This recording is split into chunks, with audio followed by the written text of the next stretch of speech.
So, I've been out of the gaming space for a while now. As a lot of you know, I traveled to Vietnam in 2018. Then I went to the UK after that. In 2019, I went back to Vietnam and lived there for a few months. And the next couple years after that, I was prepping for a road trip. But there was one thing that I always talked about when it came to the gaming industry, and it was how annoying it was that consoles boasted their exclusives. How console communities held their exclusives over PC gamers' heads like it was some grand reason us PC gamers needed to get a console. A few years after I spoke about that, Microsoft started flushing their games onto Steam.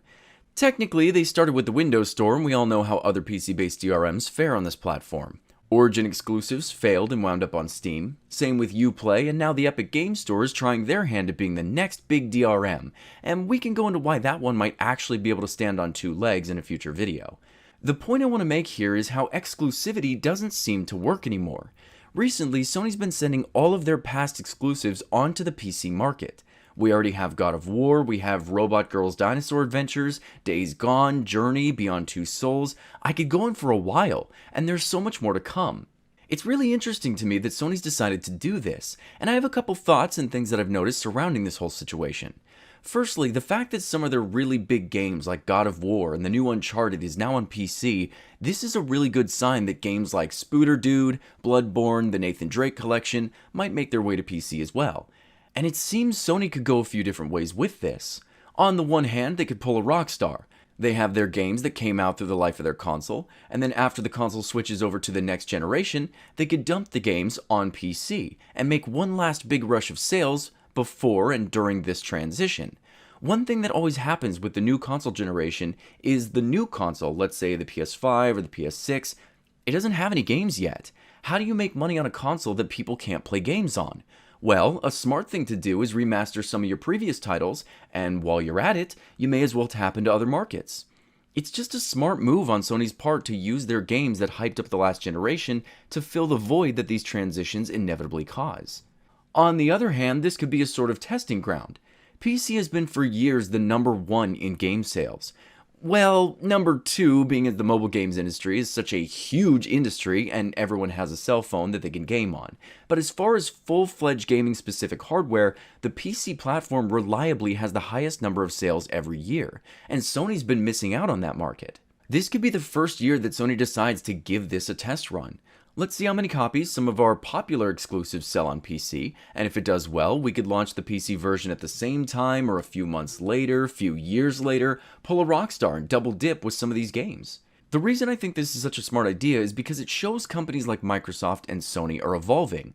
They're realizing that dividing consumers is, yes, a great way of promoting a strong community, instigating a tight and loyal fan base, but this divisiveness is also a way of shooting themselves in the foot.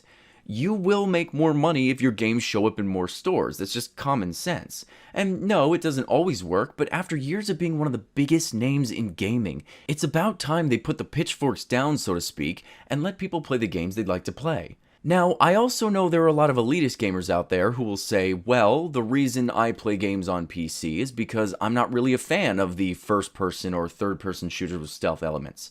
They have the same washed-up story, this hero's journey that doesn't really have much to say, and it can make you feel like you're playing the same game you've played over and over again. Looking at you, Top Hats. But I also don't think anyone would argue that having the games available to everyone isn't a good thing, especially if it can, in the future, demolish some of this incredibly toxic, culty, entitled culture that Sony and Microsoft, among others, have brewed up with their exclusive model. I mean, for the love of God, you should see the kinds of crap people were saying when Sony started releasing their games on Steam. Extremely disappointed that they're wasting time and resources for PC instead of the PlayStation players who supported this company through the good times and the bad. They didn't even consider a native PS5 version of God of War. They're just looking to get money from the PC base thanks to these stupid defenders. Sony is officially announced that PlayStation is not a unique console anymore. Well done, Sony. Screw it.